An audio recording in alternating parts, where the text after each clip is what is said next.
என் அன்புக்குரியவர்களே, நம்முடைய ஆண்டவரும் இரட்சகருமாகிய இயேசு கிறிஸ்துவின் நாமத்தில் உங்களை அன்போடு கூட வாழ்த்துகின்றேன். இந்த வாரத்தை பெரிய வாரம் என்று சொல்லுவது பொதுவாக வழக்கம். இந்த வாரத்தில்தான் கர்த்தராகிய இயேசு கிறிஸ்துவுடைய வாழ்க்கையிலே பல முக்கியமான நிகழ்வுகள் நடந்தன. ஒவ்வொரு ஆண்டும் நாம் இது போன்ற பெரிய வாரத்தின் அன்று ஆண்டவர் இயேசுடைய வாழ்க்கையில் நடந்த நிகழ்வுகளை தியானிப்பது வழக்கம். இன்றைக்கும் இந்த வாரமும் ஒரு சில வசனங்களை நாம் தியானிக்கப் போகிறோம். அந்த வேத வார்த்தைகள் உங்கள் வாழ்க்கையில் பரிசுத்தத்தை கொண்டு வரும், நம்பிக்கையை கொண்டு வரும், கிறிஸ்துவின் மேல் அன்பை கொண்டு வரும்.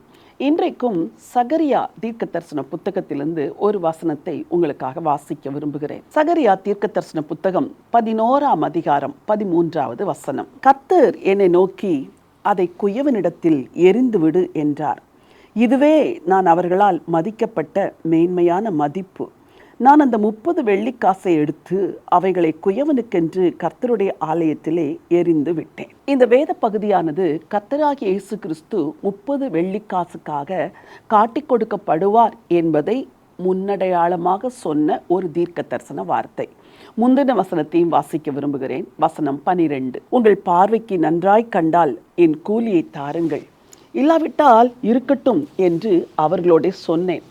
அப்பொழுது எனக்கு கூலியாக 30 வெள்ளிக்காசை நிறுத்தார்கள்.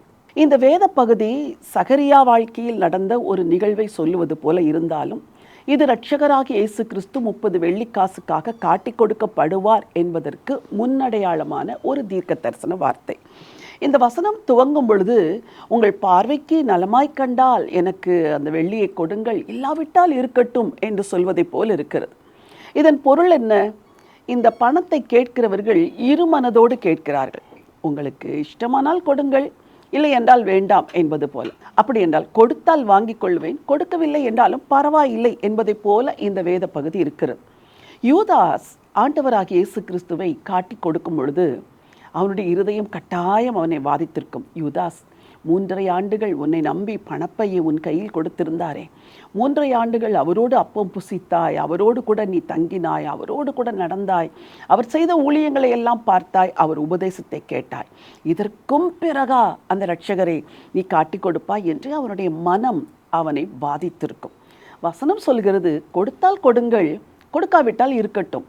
யூதாஸ் போய் பிரதான ஆசாரியர்களிடத்தில் ஆண்டவர் இயேசுவை விலை பேசும் பொழுது அவன் இருதயம் கட்டாயம் அவனை பாதித்திருக்கும். அவன் சொல்லியிருப்பான், பணம் கொடுக்கிறீர்கள் என்றால் கொடுங்கள், இல்லை என்றால் பரவாயில்லை, நான் காட்டி கொடுக்கிறேன். இதன் பொருள் என்ன? அவனை அந்த நிலைமையிலும் அவன் மனசாட்சி தடுத்தது. வாழ்க்கையிலே நீங்கள் ஆண்டவருக்கு விரோதமாக சில காரியங்களை செய்யும் பொழுது, அல்லது கர்த்தருக்கு சித்தமில்லாத சில காரியங்களை செய்யும் பொழுது மனம் வாதிக்கும். சவுலின் சால்வை தொங்கலை அறுத்து கொண்ட பொழுது தாவீதின் மனம் அவரை பாதித்தது என்று பார்க்கிறோம். தேவனுடைய பிள்ளைகளுக்கு ஆண்டவர் கொடுத்திருக்கிற விலையேற பெற்ற ஒரு பரிசு மனசாட்சி. அந்த மனசாட்சி எல்லாரோடு கூட பேசும். நீ செய்வது தவறு என்று உணர்த்தும். அதையும் அழுங்க வைத்துவிட்டு ஒருவர் தவறு செய்யும் பொழுது அந்த மனசாட்சி மறுபடியும் பேசும். இங்கே யூதாசுக்கு மனசாட்சி பேசியது. அதை மழுங்க வைத்துவிட்டு பணத்தை வாங்கி கொண்டான். கொடுப்பீர்கள் என்றால் கொடுங்கள், இல்லை என்றால் பரவாயில்லை, கொடுத்தால் வாங்கி கொள்ளுகிறேன், இல்லை என்றால் பரவாயில்லை. இது எதை சொல்கிறது? இருமனதை சொல்கிறது.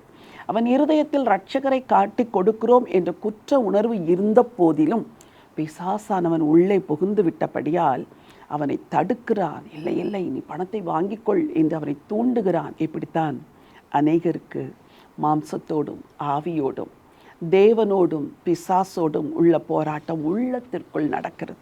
12ஆம் வசனத்தில் ஒரு வார்த்தை என்னை மிகவும் தொட்டது.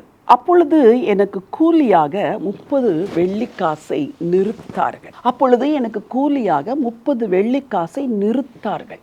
என்ன செய்திருப்பார்கள்? இடதுபுறத்தில் ஒரு எடையை வைத்திருப்பார்கள், வலதுபுறம் வெள்ளியை வைத்திருப்பார்கள். இந்த வெள்ளியிலே கொஞ்சம் கொஞ்சமாய் சேர்த்து இந்த இடதுபுற நிறைக்கு சமமாக வலதுபுற வெள்ளி வரும் வரைக்கும் தராசை வைத்து நிறுத்திருப்பார்கள். யூதாசுக்கும் இப்படித்தான் கொடுத்திருப்பார்கள். யூதாஸ் தராசை உத்து பார்த்திருப்பான். இடதுபுறம் ஒரு நிறை, வலதுபுறம் வெள்ளி. யூதாஸ் இந்த நிறைக்கு சமமாக இதோ வெள்ளியை நிறுத்து கொடுக்கிறேன், வாங்கிக்கொள் என்று அவர் கையிலே கொடுத்திருப்பார்கள். யூதாசுக்கு தராசின் இடதுபுறத்தில் இருந்தது நிறைக்கல் அல்ல, அது ஆண்டவர் இயேசு என்று புரியவில்லை. ஆண்டவர் இயேசுவை விலை பேசுகிற ஒருவன் தராசின் ஒரு தட்டில் ஆண்டவர் இயேசுவை வைத்துவிட்டு அடுத்த தட்டில் வேறு ஏதோ ஒன்றை வைக்கிறான். உலக கணக்கின்படி அதன் மதிப்பு 30 வெள்ளி. ஆனால் பரலோக கணக்கின்படி விலையேற பெற்றவர் இரட்சகர் இயேசு. யூதாஸ், தராசை நீ உற்று பார்க்கும் பொழுது அதில் இரட்சகரை பார்க்கவில்லை. அந்த இரட்சகரையா விலை பேசினாய்? அந்த இரட்சகருக்கு சமமா இந்த 30 வெள்ளிக்காசு என்று அவன் உள்ளம் அவனை பலமுறை வாதித்த பொழுதும் தன் இருதயத்தை மழுக்கி அந்த வெள்ளிக்காசை வாங்குவதற்கு கையை நீட்டினான். வாங்கி கொண்டு கடந்து சென்றான். உங்கள் வாழ்விலும் ஒரு தராசு உங்களுக்கு முன்பாக இருக்கிறது. இடதுபுறம் இரட்சகர் இயேசு, வலதுபுறம் இந்த உலகத்தில் நீங்கள் மிகவும் நேசிக்கிற, நீங்கள் விரும்புகிற ஏதோ ஒரு காரியம்.